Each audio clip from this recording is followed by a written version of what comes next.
sheep whom ye have shepherded over have turned against me. They have broken the holy covenant between me and you. They have whored themselves with idols, whom they have crafted with thine own hand, and they have bowed themselves and worshipped these abominations.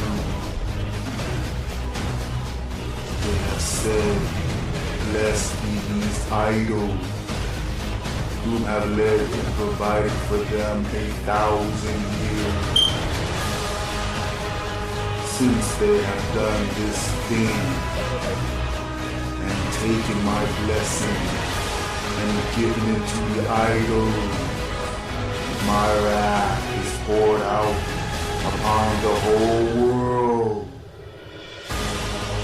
A decrepit sickness has been unleashed into the world. For all of their wickedness and worshiping death, they shall become decrepit things, spreading death. This is my judgment on all those who transgress my laws, and who has defiled my covenant. Death.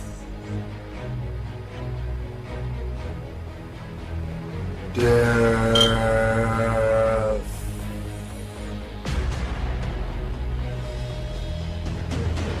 Death.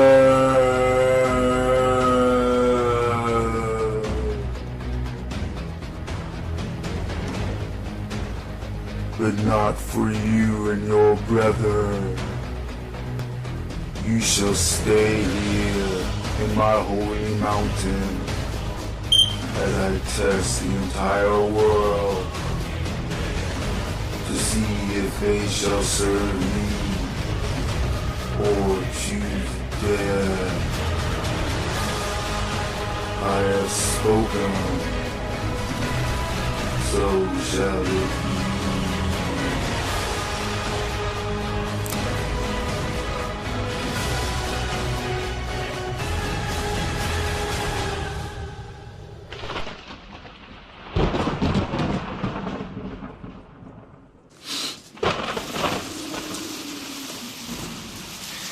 Hello, and welcome to another episode of The Word of the Most High Yah. I'm your host, Priest to the Most High, Lucifer D. Lambew. And today we're going to be talking more about the strangers. We're going to be talking about be separate. We're going to be talking about how Yah doesn't want anyone with a blemish. And whatever else we can get to, Yah willing. Alright, we're going to be picking up from where we left our last episode. So I want you to turn with me to Leviticus chapter 24. And we're going to start at verse 22. We're also going to read chapter 25, verse 35. And then we'll, again, move from there. So here we are, Leviticus chapter 24, verse 22, and it says, Ye shall have one manner of law as well for the strangers, as for one of your own country, for I am the Lord your God. Okay. Now, that's the beauty and the love of the Most High. One law, not a different law for Israelites, and then a fake skewered, version for anyone else living in our land. It's not like it is here with the Edomites and with these other nations, where we know for a fact there's multiple laws. You got the laws that apply to the super rich, most times law don't even apply to them. You got them walking around as child rapists, child murderers, child Pizzagate and pedophilia and all that kind of good stuff. And they're walking around free. Not a court in the world is going to hear a case against them because they're part of the elite. They're super rich. They, you know, and the law doesn't apply to them. Right? I mean, they got all kinds of excuses. They give themselves immunities from all different kinds of things. All because this country is wicked and this law is wicked and corrupt. It's not given. They don't have the grace of the Most High. Doesn't have the wisdom of the Most High. Doesn't have the backing of the Most High. This law of this land is wicked. You know, it's where you got the Edomites, self-proclaimed white man, who they're doing all kinds of crazy stuff. Murders, rapes, killings, and they're walking around. They get very low bails so that they can bail out, you know, they can just go away and walk in, if they're even brought before the judges to begin with. And yet on the reverse, when you look at how the laws apply to the so-called Negroes, the Jews of Scripture, the Israelites of the Bible, you know, it's 7 times worse for us, you know, just getting accused from these crazy ass, you know, cops and school workers, you know, with straight up nothing but fantasy, just nothing but lies, and yet they put a bail or whatever almost into the fucking millions to make sure that you can't leave jail. It's not the same law that applies. That much is obvious to anybody who has eyes that can see and ears that can hear. Right? The Edomite elite, they don't have no law.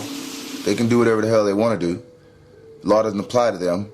You got the Esau, the Edomites, who basically poor white trash, and a lot of the law, it applies to them, but they get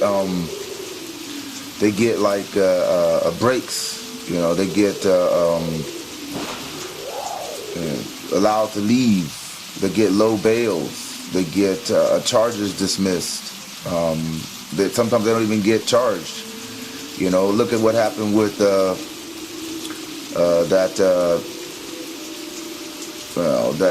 that person who was shot, one of those kids, and you got a lady who shoots a so-called white lady who shoots a so-called black man who went and broke into her house or something of that nature, and she got a warning from her security system, so she goes home from work. He comes out the window and she shoots him and kills him. Police doesn't even arrest her, you know. But let that be the other way around, where it'd be there was a case where a black woman, you know, shot, didn't even shoot this white burglar. She didn't even shoot him. She just shot the roof, shot up in the air to warn him that she had a gun, basically, and that, you know, and not to try anything funny, basically. And yet they arrested her on the spot, and and she actually got convicted, and they put her in jail for many, many years. Does that sound like a law that applies equally and fairly to everyone? Now, if you hear Edomites talking, they're so fucking full of shit and so fucking full of lies and delusion. They'll be sitting there trying to explain to you how, you know, it's perfectly fine that so-called Negroes get, you know, 7 times worse punishment than their white counterparts. But they'll sit there literally try to explain to you that it's because, you know, we're just born natural criminals, and you know, our people are just, you know, rogue criminals that don't know how to do anything other than just rape, kill, murder, destroy, and that they're somehow justified in locking us away in these prison houses with absolutely no real justice, because somehow they're so benevolent that we should just trust them, that, you know, them locking away our children and killing our children in the streets is not only justified, but is necessary in order to keep peace and stability here in America. I mean, these motherfuckers are so fucking delusional, they actually believe half the shit that's coming out of their fucking mouths. You know, where you got fucking DAs just making up shit as they go, just completely, you know, just devoid of any truth, devoid of any facts, devoid of any of anything other than their sick ass imagination, shit that they're probably doing to their own children, shit that they're doing, which we have, video evidence. We got investigations showing that the Edomites and how they treat their own children, how they treat their own, all the incest and whatnot. So these motherfuckers got their own imaginations based on what's going on in their own community, and they're just fucking with a white brush throwing that shit on everybody else because they're child molesters, because they're dealing incest, brother and sister being in a relationship with each other and all kinds of crazy shit.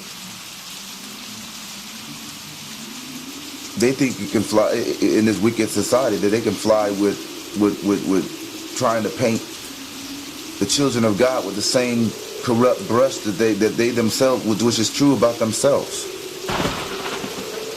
And because they're so used to living by the strength of their lies and by the strength of their lying ass tongue, they basically think themselves, who seeth me? But the Most High sees them. And judgment's coming to this wicked society. And the Most High ain't going to be slack when it comes to that judgment. He's not going to be timid when it comes to that judgment. He's going to go at it with full gusto. I mean, if he could punish his own children, the apple of his eye, the Israelites of Scripture, the so-called Negroes for almost 400 years in this hellhole, make no mistake, he can punish anybody. If he can punish his own children,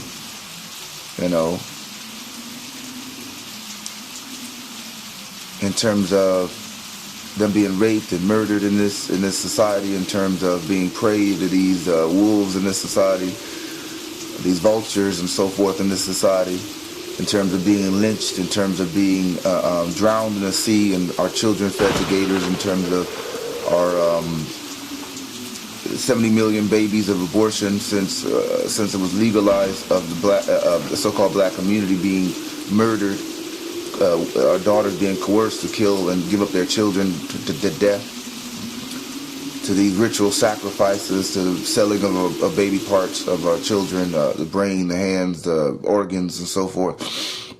The Most High can, because of our sins and transgressions, punish us in terms of giving us up to these wickedness in this country. He can punish anyone. We're the apple of his eye. We're his chosen people. We're his inheritance. Surely we can testify to the strong nature of the Most High God. He ain't no wussy. He ain't gonna balk at delivering judgment. Now he is coming to save us, and he forgives us. We're gonna get, the remnant of us is gonna get forgiveness, and he's going to rain righteousness down on us. But don't get it twisted. He's also coming to kick ass and take names when it comes to these other nations. And he's not gonna give them, he ain't gonna forgive them. He's not gonna be like you have in these courts right now where Edomite kills a black child, kills a so-called Negro child, and you got all the family members screaming, just forgive him. Got all the family members screaming, basically turn the other cheek.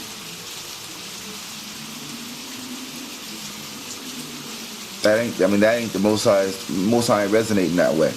He's calling his punches. He's already, letting it be known that it's going to be, the day of the Lord is going to be filled with blood. Woe to these Edomites. Woe to this hypocritical nation. Woe to these Sodomites. Woe to these enemies of the Most High and the Most High's children. Woe to them. Because he ain't going to let them off the hook. And when he punishes them, when the hammer goes down, they're not going to just be punished in this life. It was slavery and death and pestilence and hunger and the crumbling of this system. The punishment that they're going to get from the land, from the nuclear winter, from all this nuclear waste that the Most High is going to let rise up all around this planet, from World War III, where it's going to be nuclear fire, nuclear judgment. They're not going to just be punished with that. They're going to be punished even after the fact, in hell and forever. You see, he punished us, the so-called Negroes, the Israelites of Scripture, the Jews of Scripture, for 400 years in this God-forsaken country, a.k.a. Babylon, a.k.a. Sodom and Gomorrah, a.k.a. United States of America. And it is forsaken. But yet the Most High still was with us in terms of having a spirit with us, because we should have been like Sodom and Gomorrah. We should have been like, the days of Noah. We should have been wiped the fuck off the planet for our sins, and justifiably so. Our people were wicked. Our people are wicked. That's why when the Most High comes, he's going to be raining down righteousness, because, we don't have righteousness without him. And we would have deserved to be wiped off the planet, but if it was not for the will and the love of the Most High, and for the faithfulness of the Most High, even beyond ourselves, we would have been. That he meant to chastise us with this 400 years in oppression, and on the bottom of society is 400 years of torture here in this hypocritical nation. He meant the meaning was for chastisement, this affliction, not for utter destruction. We was destroyed as a nation, our language was destroyed, but all the things that was taken away from us, the Most High can, and he says he will return. But see, the scourging and the chastising and being purified in the fire was required, so that we would know and be able to come back to him in truth, so that we would be able to be in a position to be the light to the Gentiles, to be the light to the world of the truth, an understanding of the Most High in truth, in sincerity, in spirit, and not this fuddy-duddy garbage that the Gentiles are pushing with their love doctrine, their slave doctrine, their they can do whatever the hell they want to you. But at the end of the day, you gotta forgive them, and ain't nothing gonna happen to them, and they're just gonna be able to go on and continue doing all the garbage they've been doing, because somehow the Most High has no power to judge. They have no idea. They have no fucking idea. The God that we serve, the God of our forefathers, Abraham, Isaac, and Jacob. They have no idea. They still think that his son's a lily white man with a Greek name. I mean, they still think that that they were blessed to have the so-called Negroes, which are the children of the Most High, in their possession as their slaves to rape, kill, murder, and pillage. And they think that they're going to be able to go to heaven. I mean, these Edomites are fucking delusional. They're delusional as fuck. They think they can steal the land from the so-called Native Americans, murder 95% of them, rape and bleach blonde the rest, and that somehow this country is blessed, even though it was gained from ill-begotten gain, murder, blood, death.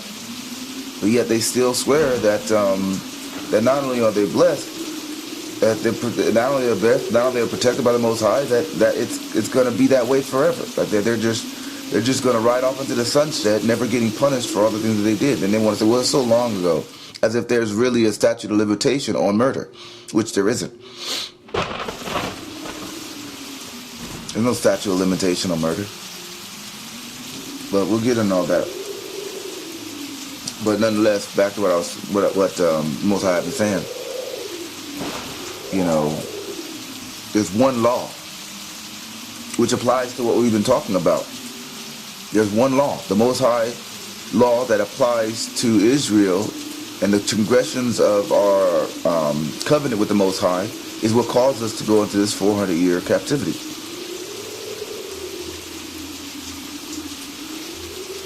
That law is going to be applied to the Gentiles, and they're going to be punished severely for what they have been doing. for the murders, for the rapes, for the lynchings, for the killings, and their punishment's going to be forever. It's not to say that the Most High don't have mercy. The Most High does have mercy, and he shows mercy when it came to Israel, because he punished us for 400 years. It really could have been 1,000. It really could have been 1,000,000. It really could have been forever, eternity burning in hell, and that would have been just as justified as if as it is for the 400. So the fact that he didn't do that is a show of mercy that he gave to the children of Israel, his inheritance. That he would have a desire for us to be chastised, scourged, afflicted, to bring about much needed changes in our spirit, in our mind, in our nation, as well as individually, and yet not utterly wiped out. And how the Most High, though, is going to put an end to many of these different nations, and these heathens are going to be burning in the lake of fire for eternity. And so in that way, he's showing favor.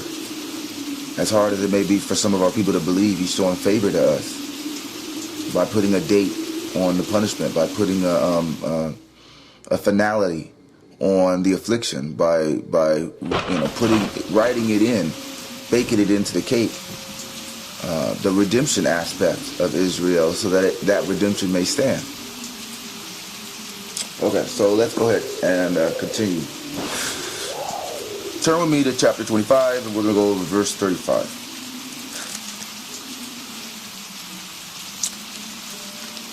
And if thy brother be waxen poor, and fallen in decay with thee, then thou shalt relieve him, ye, though he be a stranger or a sojourner, that he may live with thee.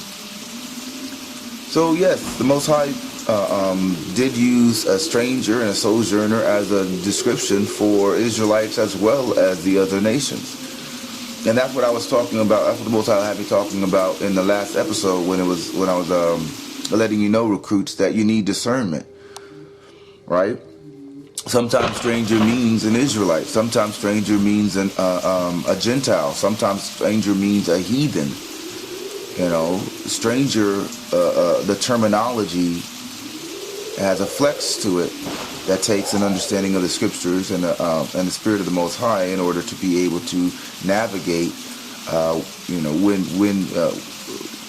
when the meaning has different aspects to it, or when it's referring, or when he's referring to different,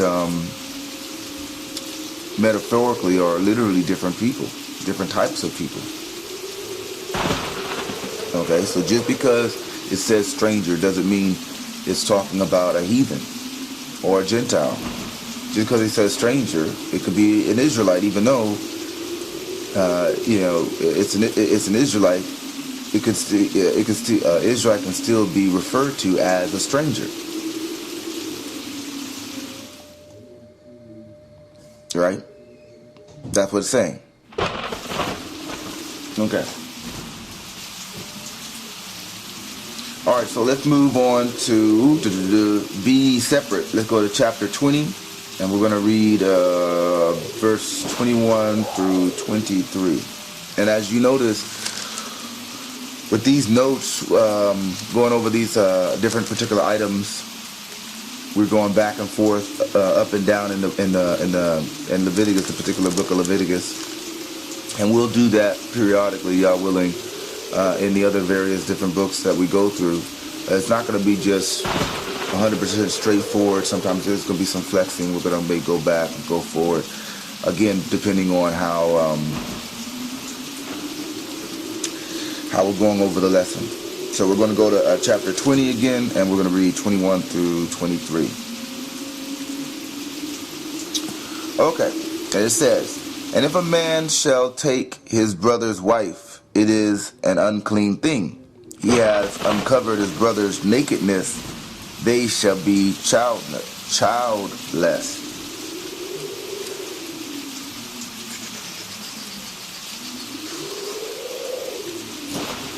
Of course, we know that there are more things that go down with that. I mean, if it be an unrighteousness, stoning and so forth, that person won't even live, but nonetheless though. And if a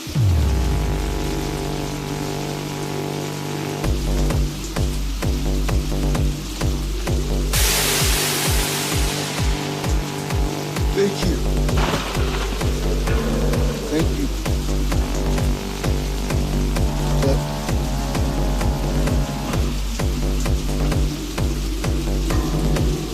I can't read.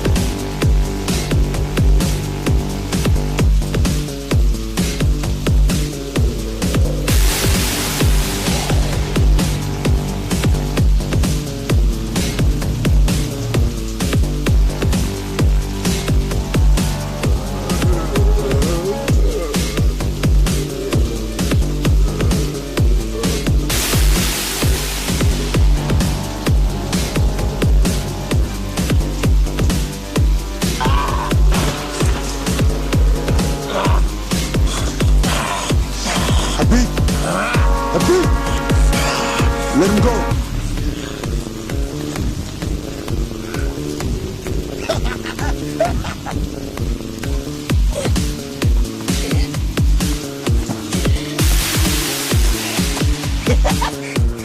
You should have killed me.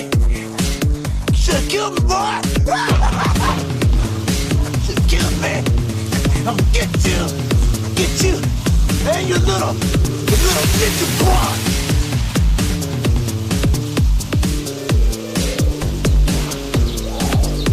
It's real. You must focus. You must allow your weapon to become a part of you.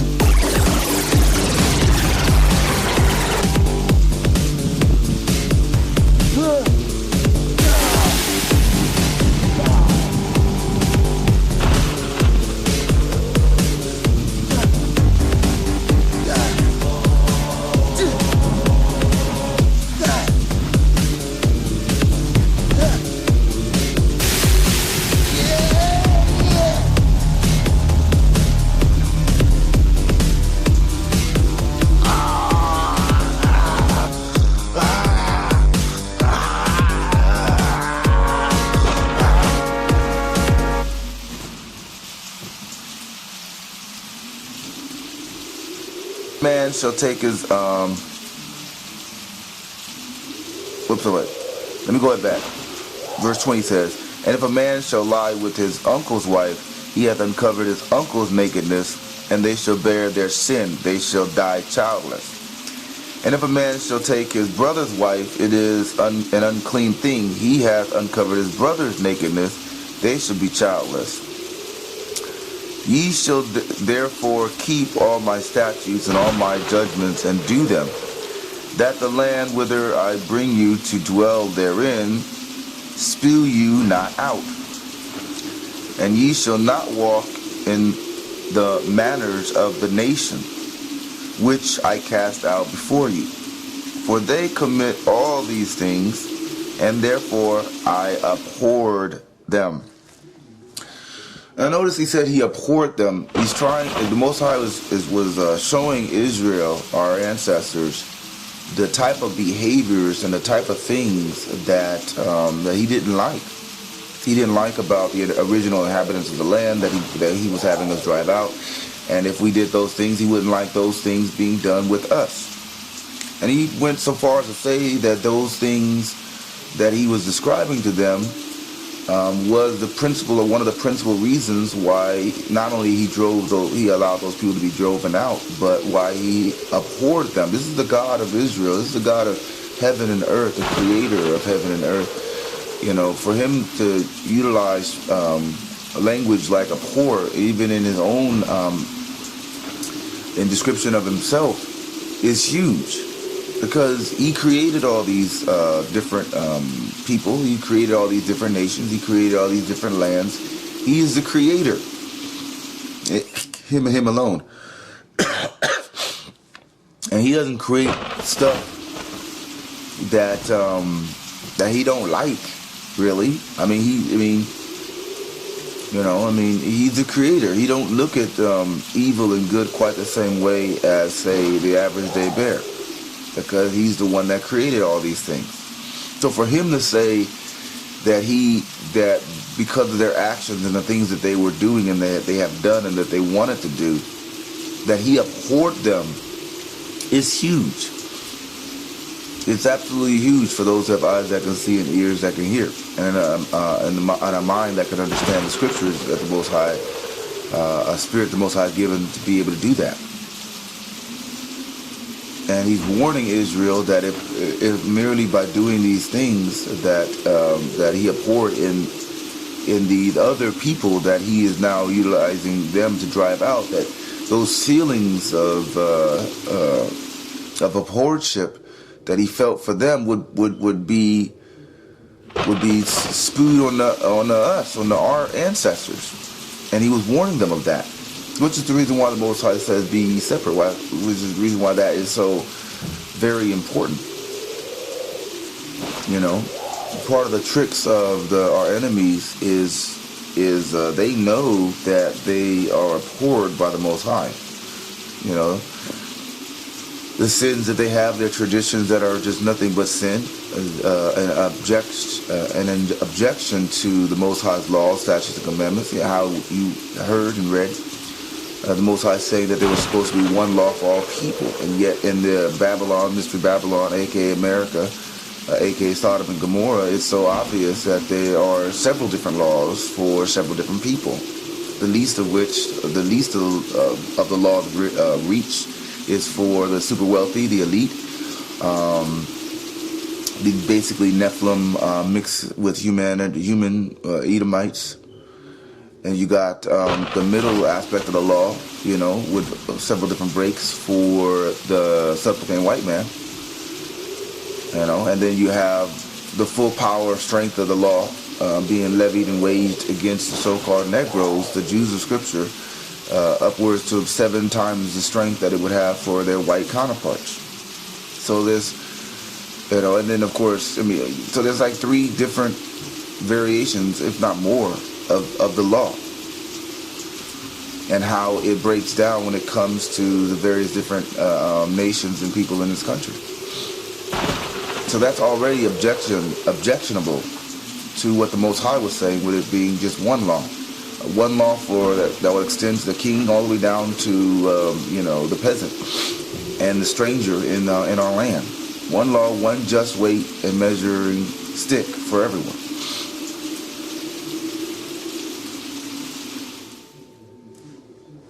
Okay.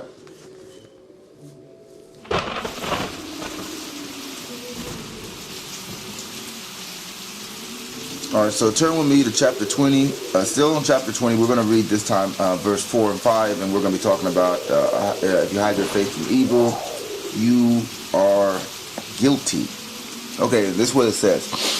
If the people of the land do anyways hide their eyes from the man, when he giveth of his seed unto a devil, and kill him not, then I will set my face against that man and against his family, and will cut him off, and all that go a-whoring after him to commit whoredom with a devil from among their people. But see, here's the precept. The Most High is holding accountable those people who see evil, who see wickedness, who see unrighteousness, and say and do nothing. And those people are filled in this wicked land called America.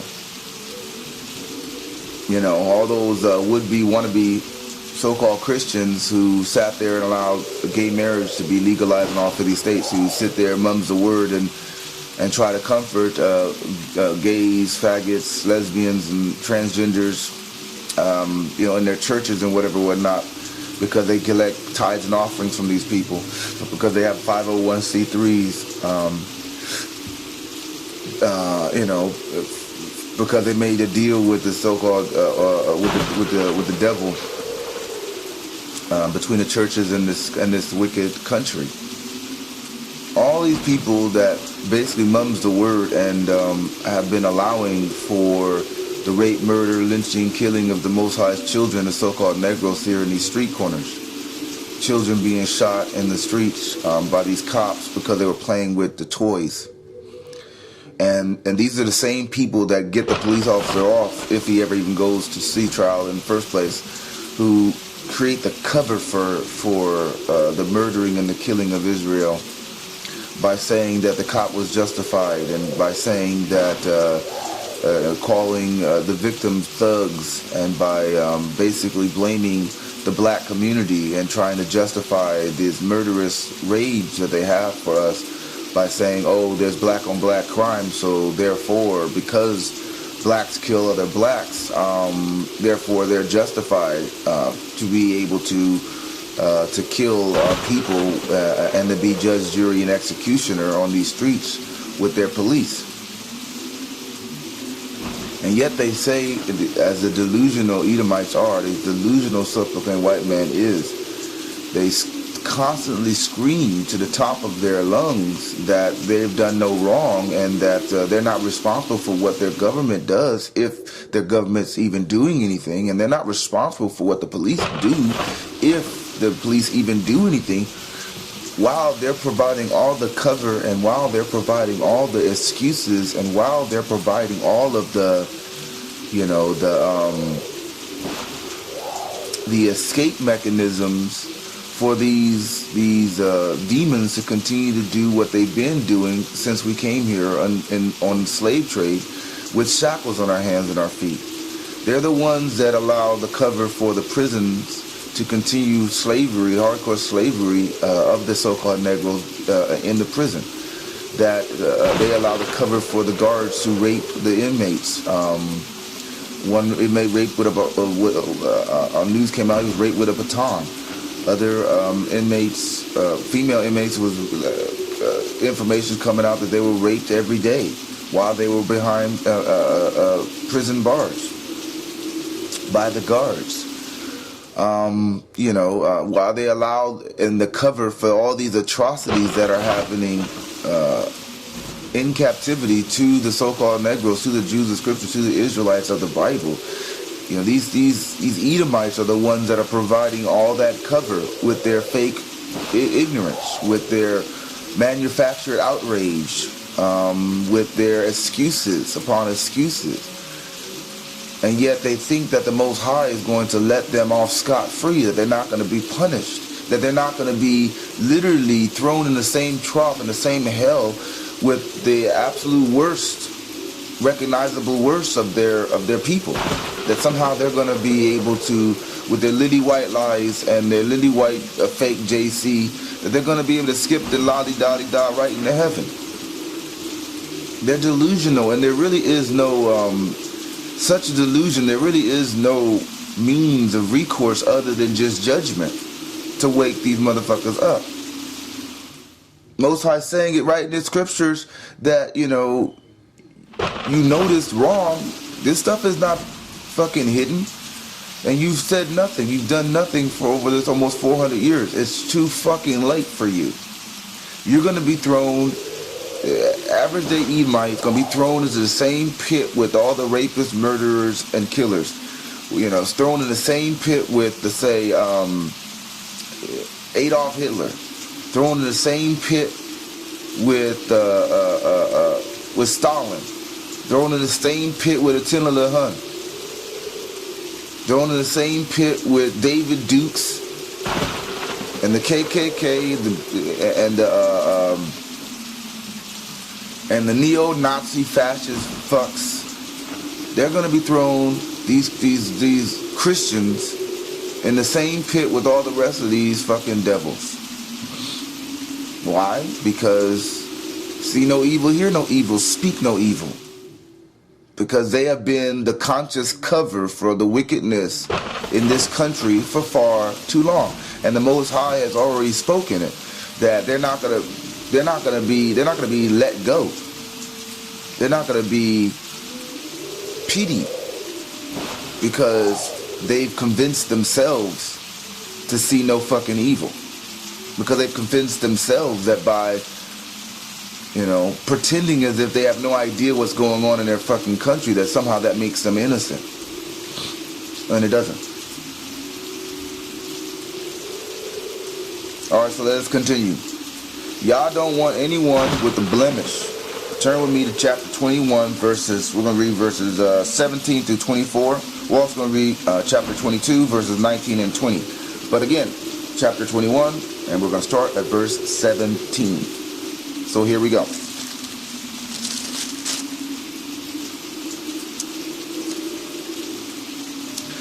Speak unto Aaron, saying, whosoever he be of thy seed in their generations that hath any blemish, let him not approach to offer the bread of his God. For whosoever man he be that hath a blemish, he shall not approach. A blind man, or a lame, or he that hath a flat nose, or anything superfluous, or a man that is broken-footed, or broken-handed,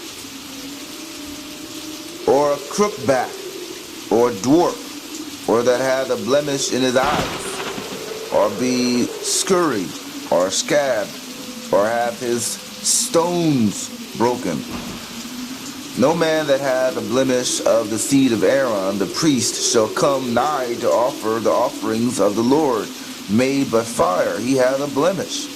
He shall not come nigh to offer the bread of his God.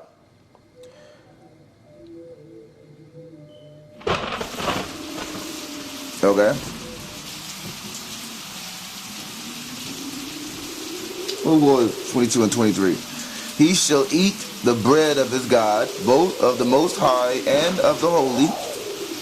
Only he shall not go in unto the veil, nor come nigh unto the altar, because he hath a blemish, that he profane not my sanctuary, for I the Lord do sanctify them.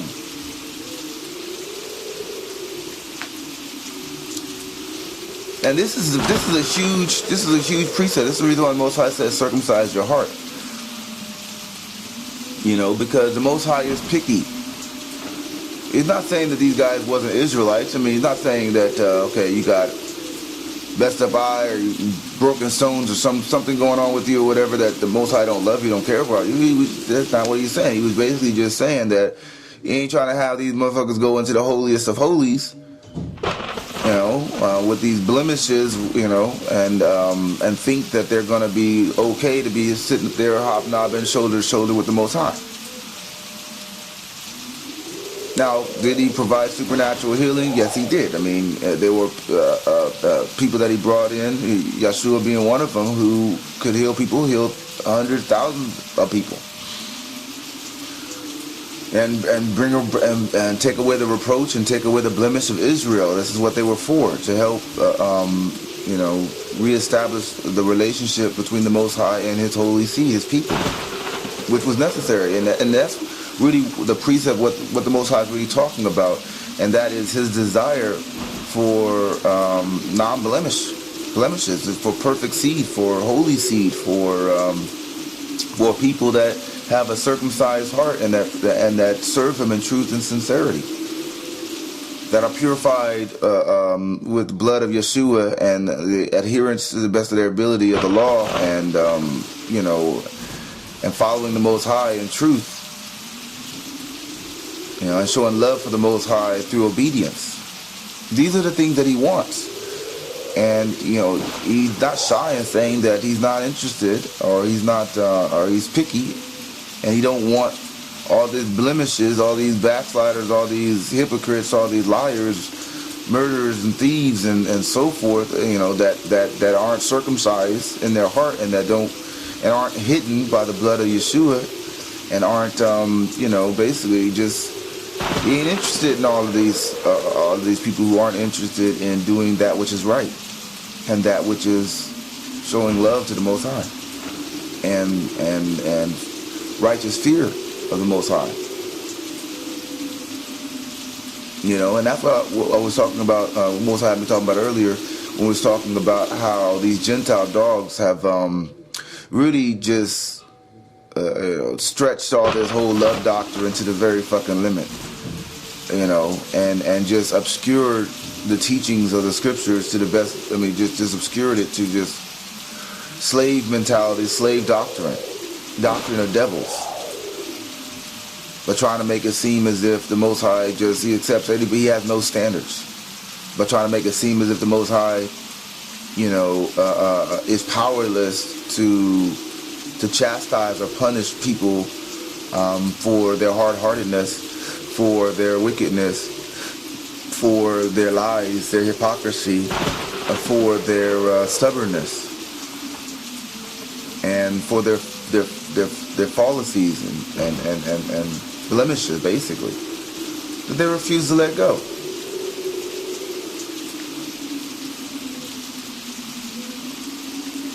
But they teach this because they have a desire for, like the scripture was warning us about, making Israel just as foul and just as dirty and just as heathenish as they are, so that Israel would have the abhorrence of the Most High like they have it.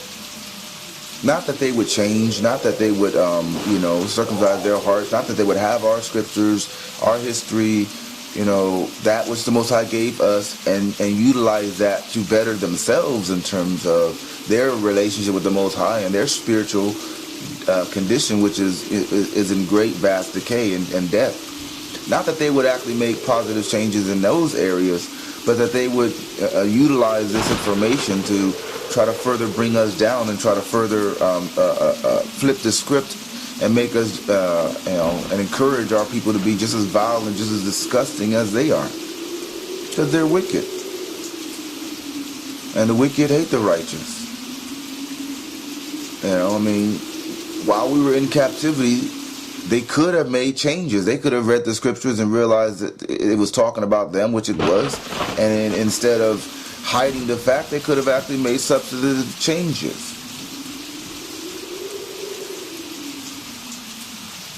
But they didn't, because the Most High ain't interested in it. They don't have the spirit of the Most High. They got the spirit of their father, the devil.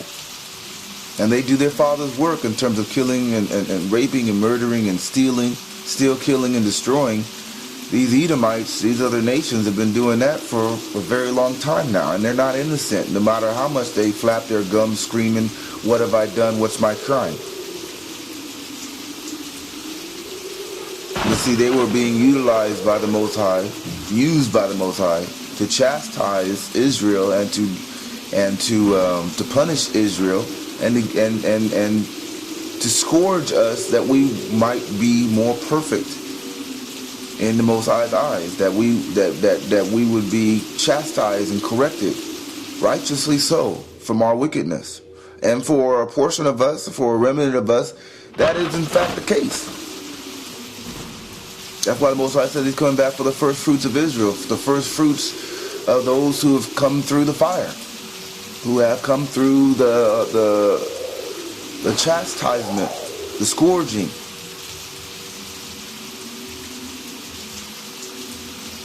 And that is a blessing, believe it or not. Because the Most High is going to scourge the other nations too. He's going to chastise the other nations too. He's going to put them through the fire too, but they're not going to have the same reward. They're not going to be given, they're not going to be given, he's not going to treat them in the same manner. They're not going to have the same outcome, so to speak, because He's the God of Israel, and He can do what He wants. It's not going to be given to them for their credit. Why? Because the Most High says that, basically, if you're punished for Him, that's one thing. But if you're punished in just punishment because you're guilty and you're wicked, you can't then try to take that just punishment and spin it to make it seem as if you've done it for Him and therefore you deserve some sort of reward for that. Hell no. You guys have the children of the Most High here, and you guys didn't show us no love.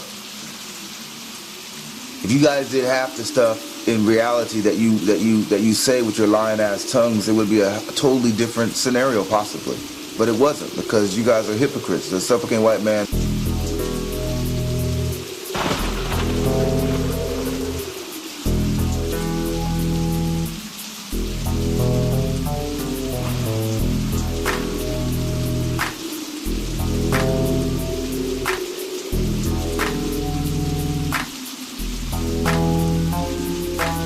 The age-old battle between the forces of light and the powers of darkness have come to a precipice of change. Sakuma has returned from the abyss and is the only being ever to have done so. With him lies the secret of the undead sickness. If only he can survive long enough to understand the full ramifications of his conversion. But a team has been assembled to kill him, and the full powers of the darkness are being levied against him. Beginning this fall, the portal to hell will be opened, and the demons shall be unleashed on the sheep of the Most High in the third installment of the Mirror Images series. Directed by Lucifer D. Lambew, written by Sakuma Z. Lambew, and a Lambew Brothers film, Mirror Images, The Rise of CERN. Coming soon to the Lampshade Network on YouTube.com.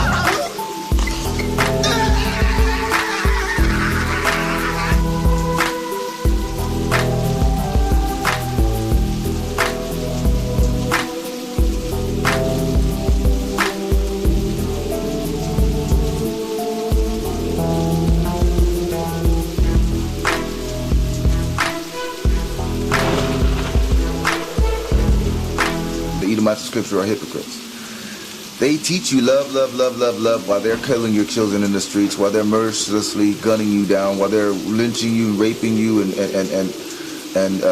throwing you, locking you away in these jail cells. Whether you're guilty of the crime or not. They're saying all this stuff. They're teaching you all this garbage that they themselves have no desire to even consider as if it's real. You hear them every day, always. Somebody to slice them in any way, shape, or form, and they're like, kill that motherfucker, string that motherfucker up, put that nigga in jail. They haven't even done nothing to them, and they're screaming just because they don't like this truth. Lock them away forever. They got no love, they got no forgiveness, they got no mercy, they got none of this shit that they're talking about, trying to make you eat and choke on when it comes to what they've done and when it comes to their just punishment that's coming for them. But they themselves don't believe that shit. They don't believe half the shit that comes out. They don't believe 90% of the 99% of the shit that comes out of their mouth. But yet, if you say so, if you bring it up, then you're all of a sudden you're hating, and this is hate speech, and we just have nothing but hate in our hearts. They're fucking hypocrites, and you can't explain shit to them. They got a spirit, a demonic, dirty demonic spirit that has control over these Edomites from east to west of this country, man. I mean, they're, the Pied Piper of hell is blowing them bagpipes huge in these guys' ears. And they're not going to be able to see shit until they're judged, until judgment cometh. That's the only thing that's going to break that delusion, that strong delusion, is when they're burning. When hell opens up before their face, when the redemption of Israel comes, and our people are sitting there smiling with our white teeth and hobnobbing with the Most High, and we're organized in the sight of our enemies, and wrath comes to them, like it did with the Egyptians. Like the Most High separated Israel from the Egyptians, even though we was both melanated living in their land. That's the way that they're going to be able to finally see, and these devils are finally going to have their eyes clear and open to know the truth. And of course we know it's going to be too late, but that's what's necessary. It's what's necessary, because these guys, if left unchecked, will continue sinning and killing mercilessly the children of Israel until the very last man, if left unchecked. If the Most High don't stop them, they're going to keep saying that they're not guilty. They're going to keep doing everything they've been fucking doing.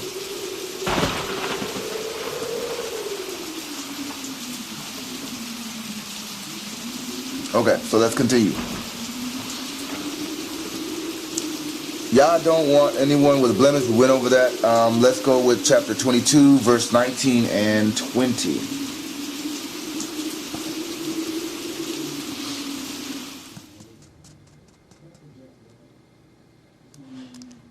Oh, but before I go, let me finish verse 24, and it says, "And Moses told it unto Aaron and his sons, and unto all the children of Israel." So everybody knew that the Most High wasn't interested in no blemishes, that he had standards. All right, chapter 22, verses 19 and 20. "Ye shall offer at your own will a male without blemish of the ewes, of the sheep, or of the goats. Whatsoever hath a blemish, that shall ye not offer, for it shall not be acceptable for you." Right? So the Most High says that our lives, Yeshua is saying in the New Testament, that our lives are a living sacrifice. Basically, bring up your cross and follow him. Most High, that's why we say, that's one of the reasons why we say that we follow the Most High's law, statutes, and commandments to the best of our ability. Because, you know what, if your spirit is a living sacrifice to the Most High, then how can you think to make that a sacrifice to the Most High with all these blemishes, with all this corruption in your life that you're not even trying to do anything about, with your drug hazes, your drinking, binge drinking, your fornications, your lies, your deceptions, your just wigging all out of control, going against these scriptures, going against the truth, going against God's law, statutes, commandments, and then you want to say that somehow you're going to be a living sacrifice to the Most High? Yeah, right. We ain't interested in a blemish-filled sacrifice. See?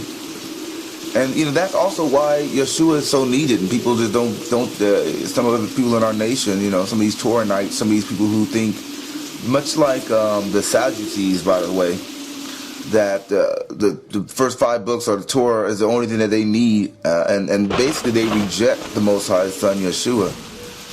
That's a slap in their faces, man, because you broke the Torah, bruh.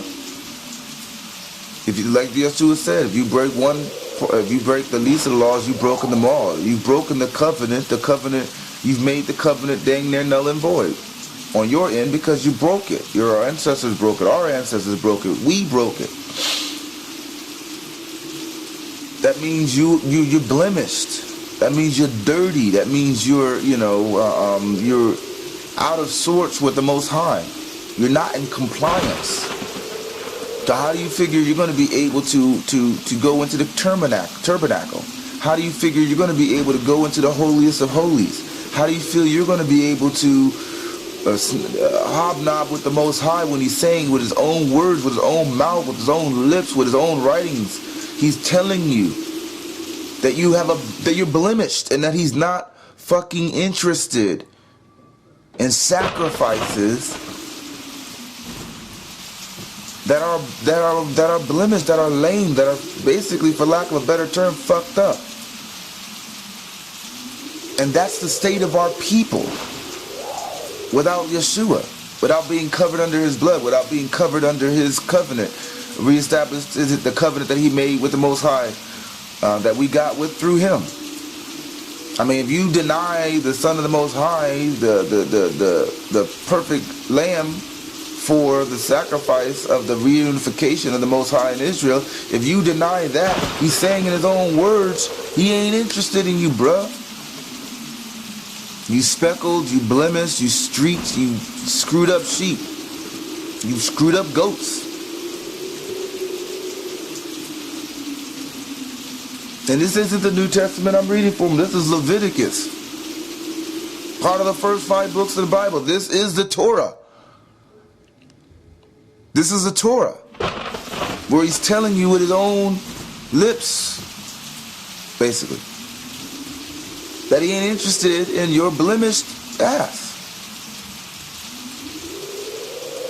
Because you gotta have some serious deception, some serious mental delusion to believe that in this captivity, in this 400-year curse that we find ourselves in, that somehow, you know, just because you believe in the Torah, that you ain't got no blemish, that you don't need the Messiah, Yeshua, that you don't need the intercessor between you and the Most High, that you can walk your blemished butt right into the holiest of holies because you're a Torahite, because you say you claim to believe in the Torah.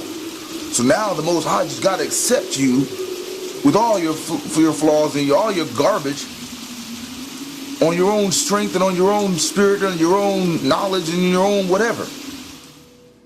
That's some real strong delusion. That's a strong delusion, bro. A hugely strong delusion to believe that you don't need the Messiah.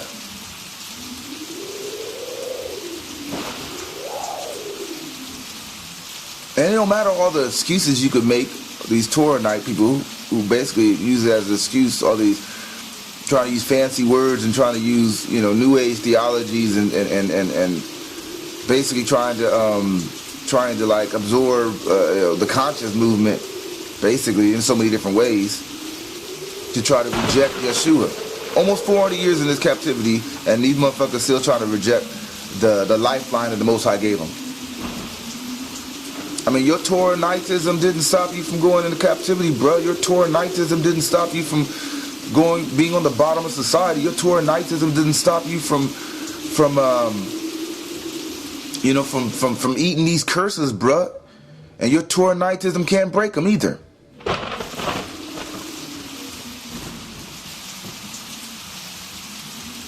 Your Torahitism can't get you into the holiest of holies.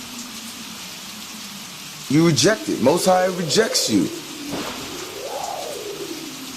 And your fake Torahitism, where you believe that you're somehow better than the Son of the Most High, and the Son of the Most High is beneath you, and he don't even really exist, and you're so, you know, Torahite out that, you know, the Most High is dealing with you on an individual basis, directly face to face. And you can cut the Bible up as you see fit, and what you think is in, what you think is out, as if you got some fucking power. Just like the Sadducees believed, you know, that they claimed to just believe in the Torah. They didn't believe in the resurrection. They didn't believe in nothing other than what the little pieces they got from the Old Testament, and they hardly even believed in that, because Most High's Son Yeshua was showing them, revealing them to be hypocrites. Hypocrites. Even the stuff they claim to believe in, they didn't really believe in. I mean, they didn't really actually do it. They just use it as a form in which to get money, and as a form in which to have power and position, you know, and basically Edomite's takeover, which was present with the Romans, Greeks, and so forth. And you guys are the children of those same. They have the same spirit of those same Sadducees and Pharisees and whatnot. As if your broken information on the Old Testament, your broken information on the first 5 books of the Bible, really, because that's what the Torah is, as far as I know. You know, the books written by Moses, who was was very extremely close to the Most High. I mean, he was on the mountaintop with the Most High. He brought down the law. You barely understand those first 5 books of the Bible, let alone the rest of the Bible, let alone having the kind of knowledge in relationship with the Most High, being blemished and being all screwed up, to be able to therefore then diagnose and judge the rest of the scriptures to be found lacking in your eyes. That's some major deception. That's a major fucking delusion. Special type of delusion for you so-called Torahites who try to discredit the scriptures. Because you've been thinking about the first 5 books of the Bible, which you find yourself preaching and teaching or trying to teach from books like Psalms, which isn't part of the first 5 books of the Bible, Isaiah, different other books that ain't part of the first 5 books of the Bible. Basically, what you're starting to show and reveal is that you basically teach from everything other than just the New Testament. Basically, the New Testament and everything from the New Testament other than the New Testament and the Apocrypha, basically. How all that's the Torah escapes me. I'm still waiting for one of you Torah night guys to try to explain, what your concept of the Torah is anyway. Because again, the Torah is the first 5 books of the Bible, as far as I know. The books of Moses. So, still waiting on that.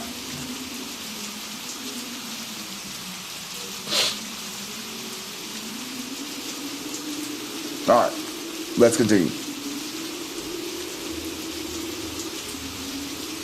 And again, I got no problem with the Torah. This is on the word of Yah. As you can see and as you can hear, recruits. We're going through the Torah. We're going through all the books of the Bible, Yah willing, and we're starting here at the Torah, first 5 books of the Bible. Now, of course, we're going to, Yah willing, move in a direction, move in a way in which the goal is to cover the whole Bible. The goal is to cover every book of the Bible. And make sure that you recruits have, all the information and the exposure to the scriptures that you're going to need in order to be able to have the Spirit of the Most High reside in you and talk with you and work with you and in order for the renewing of your mind process to be able to commence, fulfilled, and do. In order for you to study to show yourself approved. Not just studying the first 5 books of the Bible, though that's important, and we're going over that. And we're studying that as well. But the whole Bible, right? That's the goal. So that when somebody wants to, so that if the conversation falls on the New Testament, you're not going to feel that you're lacking in understanding. If the conversation comes down on the Apocrypha, if the conversation comes to Isaiah, Ezekiel, to First and Second Kings, you're going to have, you would have an understanding of what those things entail, because as the scriptures say, all the books of the Bible, all the scriptures is good for knowledge, teaching, reproof, and for sound doctrine. That goes against what these Torah night guys or these Torah people are talking about, because they're trying to cut the Bible up like a pie. They're trying to say what they think is important of the Bible is what's important. What they think is not important isn't important.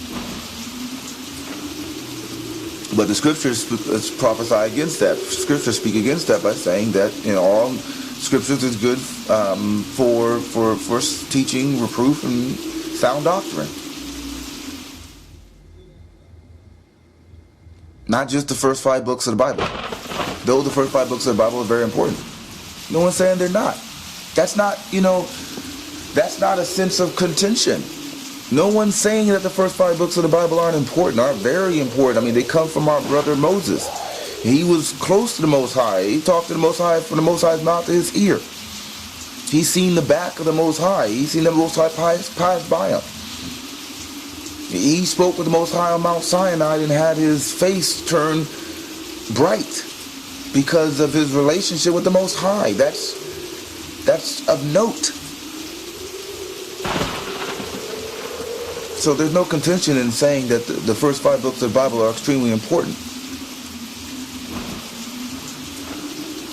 But the other scriptures of the Bible, the other chapters, the other verses, the other books, is just as important too. It's just as important too. The New Testament, supposed New Testament, proves the Old Testament, supposed Old Testament. And the Old Testament, supposed Old Testament, proves the New Testament, supposed New Testament.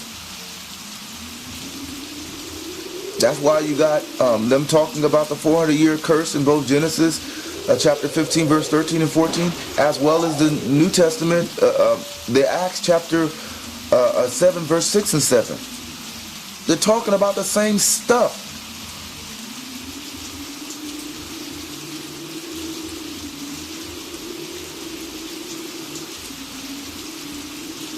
But you never know that because you don't really know and understand the Old Testament to therefore be able to discern to yourself or discern to anybody what the New Testament is talking about. You see, because if you understood the Old Testament, then you would see where the New Testament and the Old Testament correlates. You see, you got to understand what you say you know, what you think you know. You got to understand that in order to be able to deal with the stuff that you don't know. Clearly, you don't know. The New Testament or the other books of the Bible, other than just your specific little notepad of scriptures that you go over.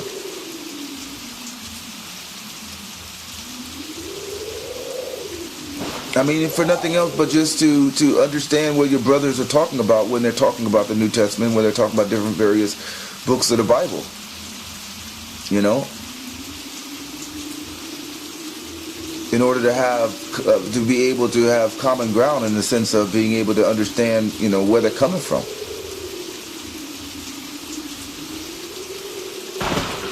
And let the chips fall where they may.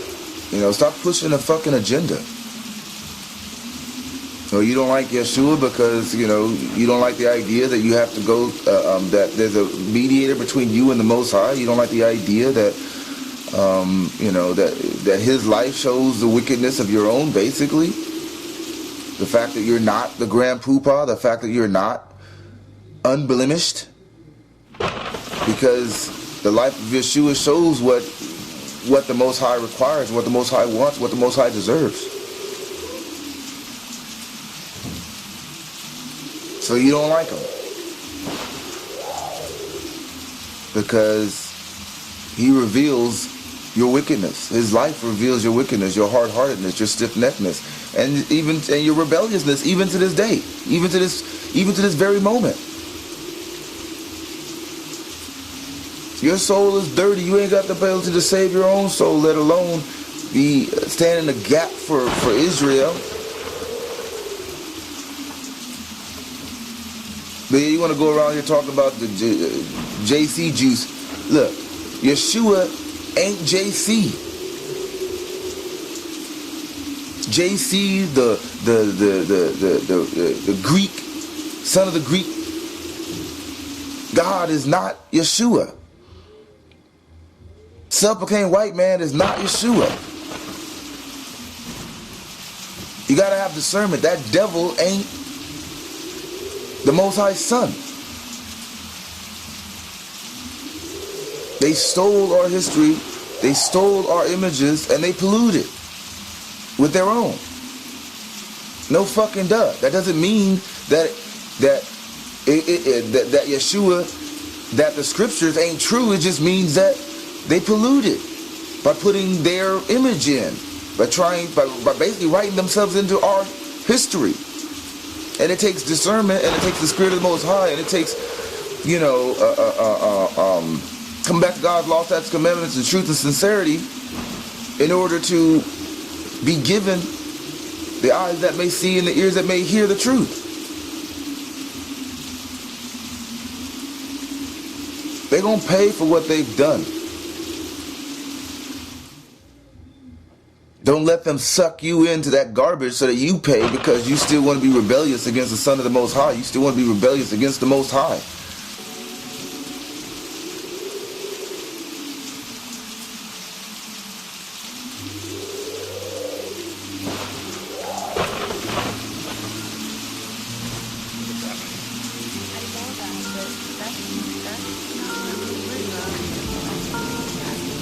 The age-old battle between the forces of good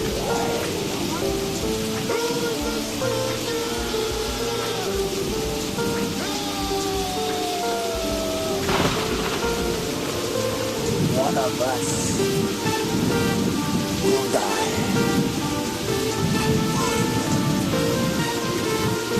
and the powers of darkness have eclipsed, leaving the balance broken.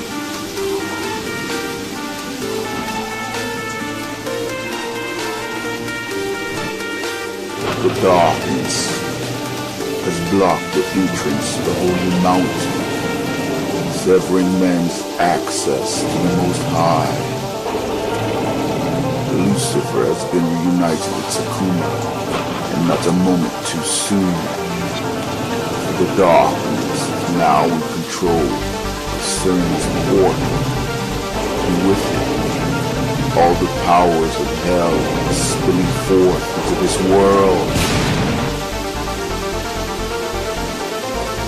in an unstoppable tide of demons at its disposal. No one or nothing will stand in the way of the Queen of the Damned. Beginning this summer, the lampshades are reunited in the never-ending battle against evil in the fourth installment of the Mirror Images saga, directed by Sakuma Z. Lambew, written by Lucifer D. Lambew, and Lambew's Brothers film. Mirror Images 4, Queen of the Damned.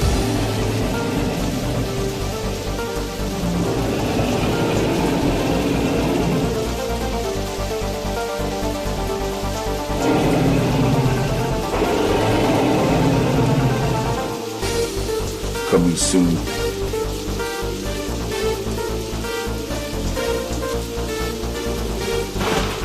To the Lampshades Network on YouTube.com.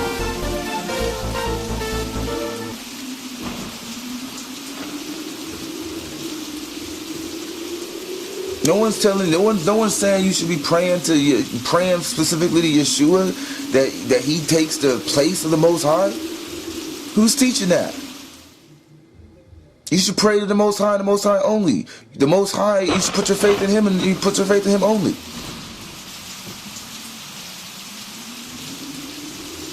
But what the Most High, what Yeshua has done was by the will of the Most High. The will of the Most High to have a sacrifice that was unblemished. Same thing that He said of Abraham to do when it came to sacrificing his son Isaac. Improving his love for the Most High and for the Most High's word, and proving and mitigating his heart and putting his flesh under subjection to the Most High. The Most High didn't just ask that of Abraham; He Himself did it with Yeshua. He went all the way with Yeshua as a sacrifice for us, for Israel. So that we wouldn't have to come to Him with our dirty hands, with our filthy souls, with our blemished spirits, and be rejected. But that through the sacrifice of Yeshua and the covering that we required and acquired in this 400-year captivity that we've been in, that we might be able to be redeemed in the end of it. Because all this sins that you're doing is worthy of death. Is worthy of hell, and hell is real. You see, you'd have to not believe in Yeshua, you'd have to not believe in hell, you'd have to believe in His reincarnation garbage, you'd have to really deep throat all this sorcery and delusion in order to reject the Most High Son Yeshua.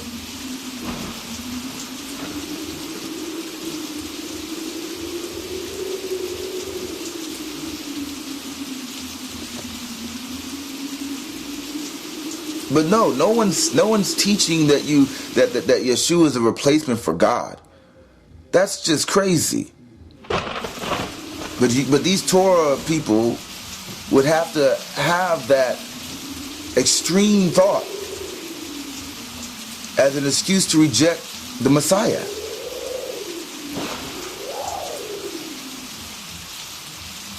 I mean, if the Messiah wasn't necessary, then why the hell are you in Babylon right now? Why aren't you in the land of Israel? Why aren't you still doing the sacrifices? Why aren't you still living the Hebrew Israelite lifestyle.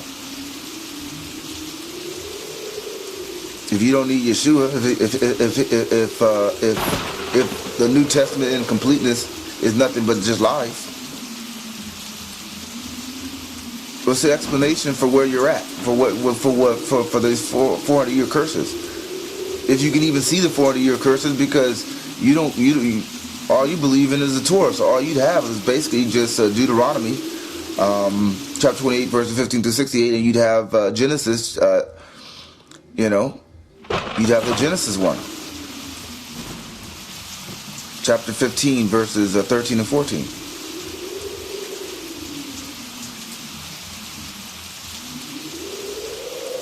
I mean, how do you think you're going to get out of that? By just going back to the Torah, going back to the God's law, statutes, commandments that you broke, the covenant that you broke, that your ancestors wrecked, that the Most High is saying He's going to create a new covenant because the old one was broken?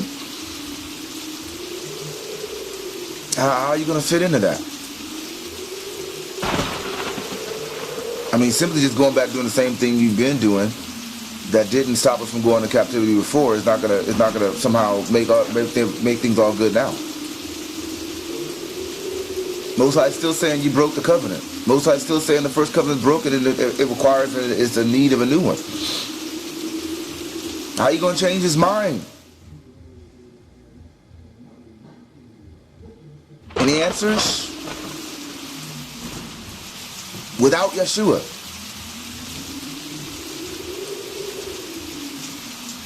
Some of these guys just like to fucking hear themselves talk. They just like to thumb through their little notes and whatnot, and just try to shock people. Sitting at home in the comfort of their basement, trying to convince everybody, well, you don't have to go out to the street corners. You don't have to actually teach this truth. If it was true, if the stuff that you were saying was true,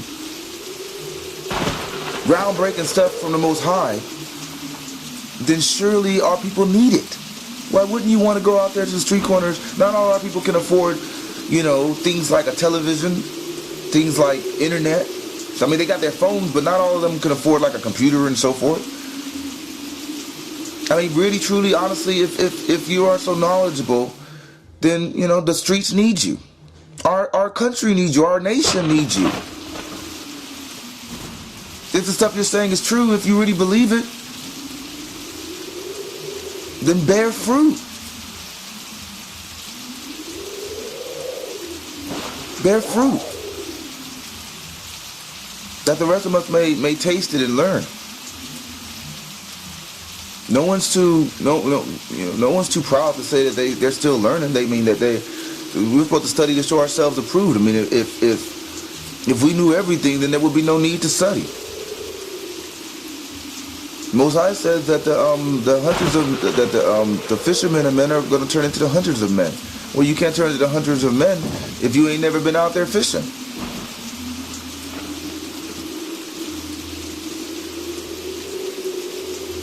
I mean, really, what are you using all your talent for that the Most High is giving you? If the Most High is giving you talent to do this work, to understand His word, which is in no wise by any small measure. What are you using it for? To point your finger at other people out there doing the work that you refuse to do? To point your finger at people, teaching this truth to the best of their abilities? The best of that which the Most High has given them? Out there on the battlefield against our enemies? And in support of our nation? It's easier for you to point your finger at them than to go out there and join the battle? And why aren't you out there? Look in the fucking mirror. Could it be because you're scared? I mean, because if the stuff that you're saying is true, if you really have a relation with the Most High, then He can protect you.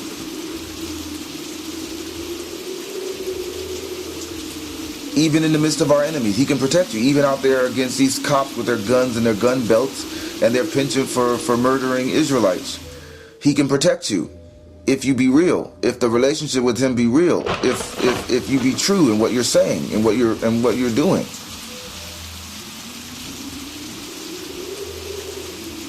And if you are true, if you do believe in what you're saying, then our nation needs you. Recruit? Or Torah Knights? Our nation needs you. As the scriptures say, the harvest is plentiful, but the laborers are few. The laborers are few. It's not a pissing contest. Pray be to Yah. Be that Torah Knight on that street corner. See what works, see what doesn't, see what, see what's needed, see what's not needed. Teach the people and learn from them. Grow in this truth. In truth. You might find a greater appreciation for your brethren out there doing the work. You might find a greater appreciation for your nation. A greater appreciation for your people still out there struggling, fighting the battle against our enemies, against the enemies of our God. You might find a greater humility, humbleness. As the scriptures say, humility comes before advancement, bruh. You need that. You need what you can learn out there doing the work, not just endlessly studying in your mama's basement. What are you scared of? Show us all how it's done, that we might learn. That we might grow, right? That you might be a blessing unto the other Akim out there on those street corners. That you might be a sense of encouragement, of courage.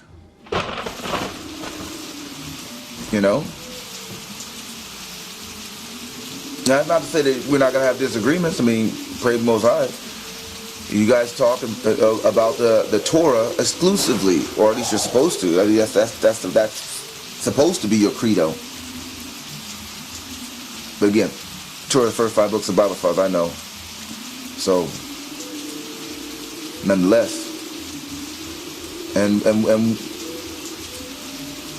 we here at Lambew Ministries, we deal with the whole Bible and the Book of Apocrypha, Book of Jubilee, Book of Jasher, Book of Enoch.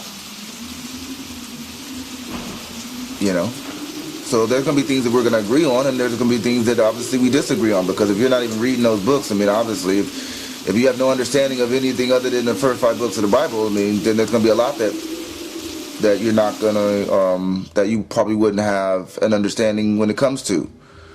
But that doesn't mean, if your spirit be true, and if you have a relation with the Most High, and if He's working with you, then that doesn't mean that we can't find common ground, because praise the Most High, the sheep know the voice of the shepherd, right?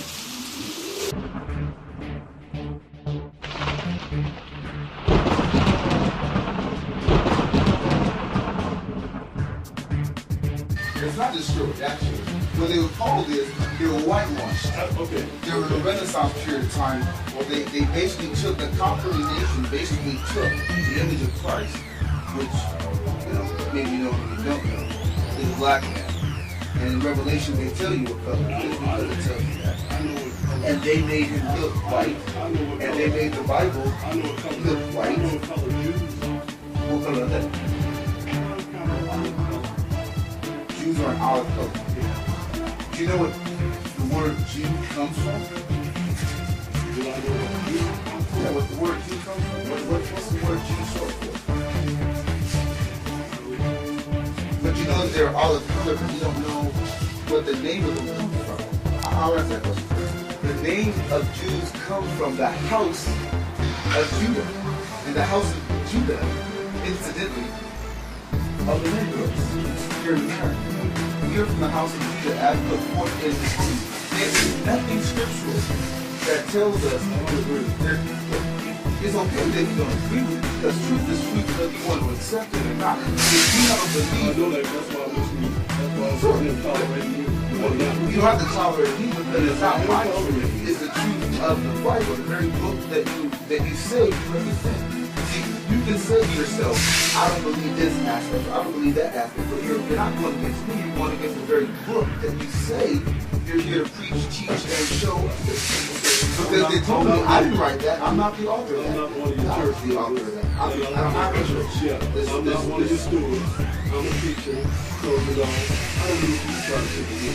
Okay. You understand that? Okay. Don't try to You say that you're a teacher. Fine. I don't want you to try to teach. So when you say you're a teacher, Yes, sir. the question is this. Okay. In your mind. As a teacher, this is the question in your sure, mind. but if you're a teacher, then you're here to This is the question in your teach. mind. So how can you teach if you can't answer questions which potential students may ask you? You're a teacher, so can you teach the $1 million question that's on the hearts and minds of the Negroes in this country, which is where they come from? It's in your book.